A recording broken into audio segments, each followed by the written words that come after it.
Ever wondered what is stopping you from improving your financial situation and your relationship with personal finance? Well, today I will share with you some of my stories, how I big time with investing, with planning, with credit cards, and with money, and hopefully you will learn from my mistakes. Hi guys, Alex here. This is the Financial Pickle, and today we're looking at top 4 personal finance myths that need to be busted in 2022 with my personal experience and stories. Let's dig in.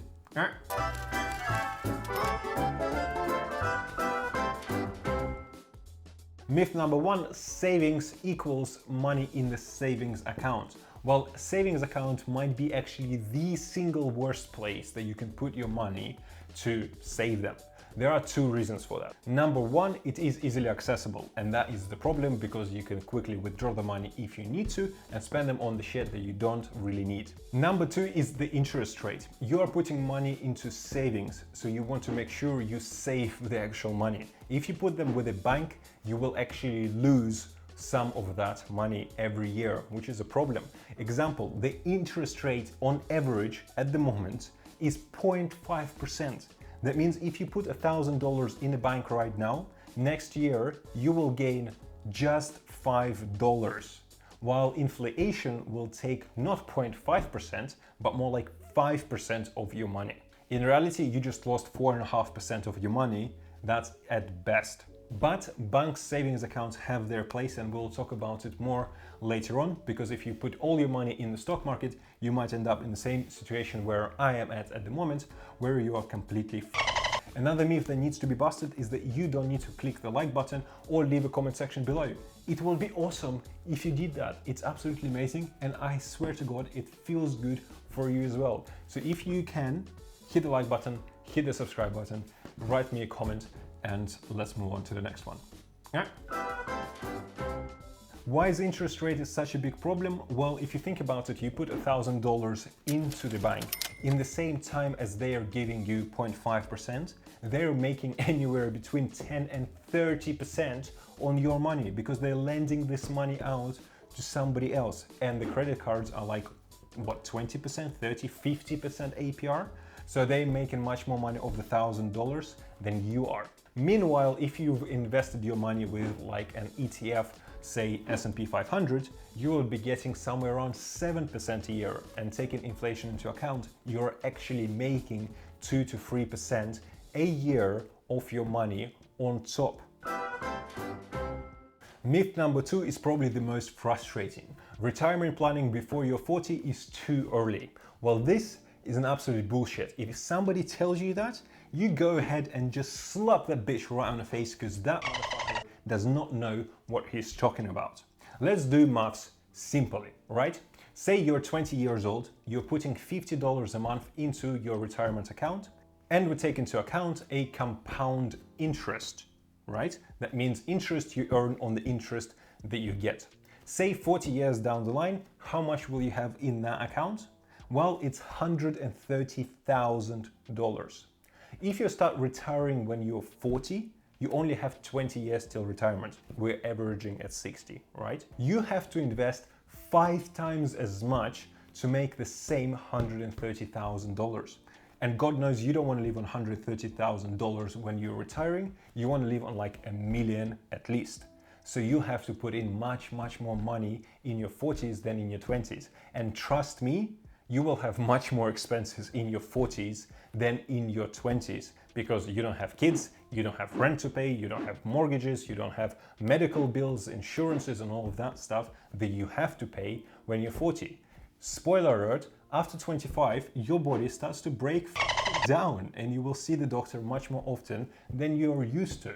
So that's something you also have to take into account when you're unfortunately growing up. The other thing you want to consider is most employers offer a like-for-like match on your contributions to your retirement plan.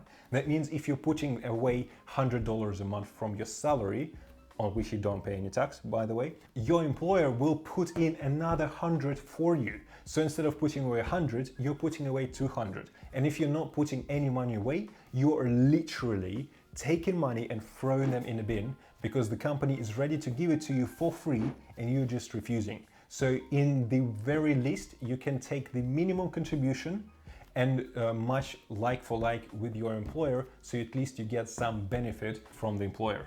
A practical example, but not a financial advice. I've taken my pension out of a pension fund and put it into a self-investment pension fund where I can actually dictate where the money are invested to. Because I've calculated my retirement amount with the pension plan, which was somewhere around £100,000. That is because I'm in UK. And with self-investment plan, if you just put the money into S&P 500, by the time I'm retired, I would have over £500,000. That's assuming I put in just £50 a month. So completely nothing. So that's why I switched to the self-investment fund where I can make use of compound interest and make money on the money. Myth number 3, you need a lot of money to invest. This is if anyone tells you that, they don't know what they're talking about, because Robinhood, eToro, any platform, there's a gazillion of them out there, allows you to invest from as little as $10. So all you have to do to start investing is to put $10 into Robinhood and throw in the money into any big company, Microsoft, Apple, Google, Amazon, Twitter, probably not. But yeah, any large corporation, because they will be there forever. It's fine. Just throw the money in and it will go up eventually. And you might think it's just $10. It makes no difference. Well, it does if you do it consistently. Every little change has a big impact if you combine over time. So if you put in $10 every month, at the end of the year, you have $120. You have put them in the right companies, in the big companies, put them in ETF, S&P 500, whatever. They have grown by 7, 10, 20%, depending on where you invested them. And then you take the money out and you reinvest them, make use of compound interest. And then slowly you start getting into it. You're starting to see the green numbers, plus 10%, plus 20%. You're like, what if I've invested $100? What if I've invested 1,000? I would have made like $200 just like that. So what you want to do is to start slowly but surely, just throwing $10 into like Robinhood, eToro, whatever, throw it into large company stock and just let it grow and see what happens. And don't panic if the market goes down like it did right now. So my portfolio is down 50%. We'll talk about this in a minute. And I'm not worried because I know it will go back up and I will make the 50% back and I will make another 20% on profit because I know the companies I invested in, they will go back to the point where I need them to make the 20%. And over a period of several years, not a problem at all. The market will go back up to the top and will hit new highs and you will get to see those wonderful green numbers on your screen. But again, not a financial advice. Do your research, but I do encourage you to start investing because it is a great way to diversify your savings and make sure you actually make some money instead of the banks making the money for you. Last but not the least is number 4, you don't need emergency liquidity. Well, if somebody comes to you and say that, you slap that right in the face because we are actually working class people. We don't have $1 million in our bank account yet.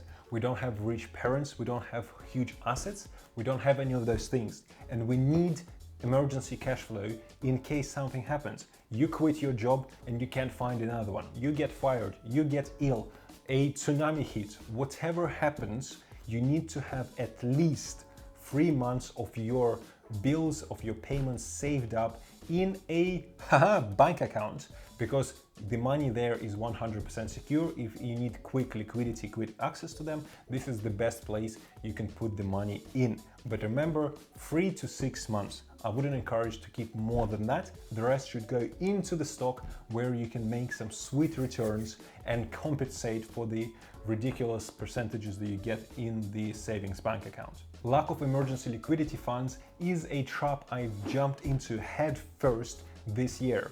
Recently, I got a job where I got paid much more than I used to, and money was not a problem.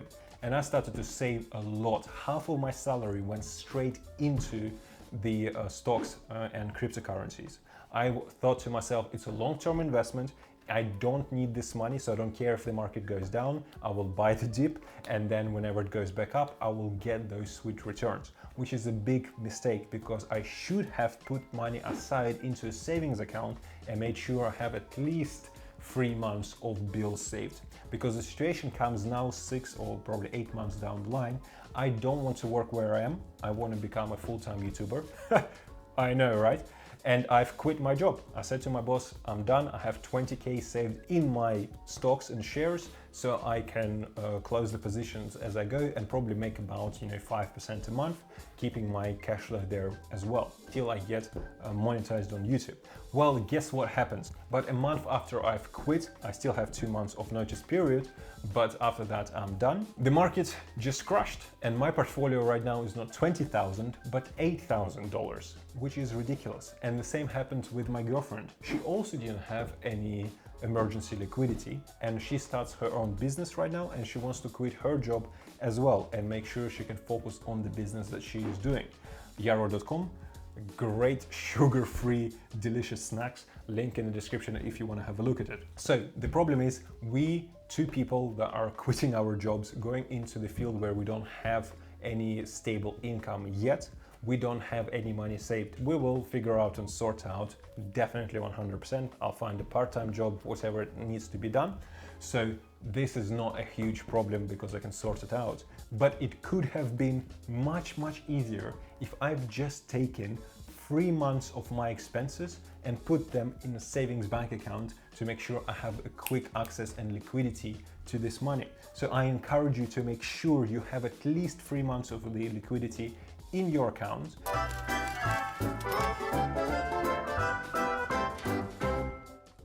Thank you very much for watching this video. I hope you liked it. If you did, hit the like button, hit the subscribe button, and let me know in the comment section below what you think. I would love to know your feedback and your comments.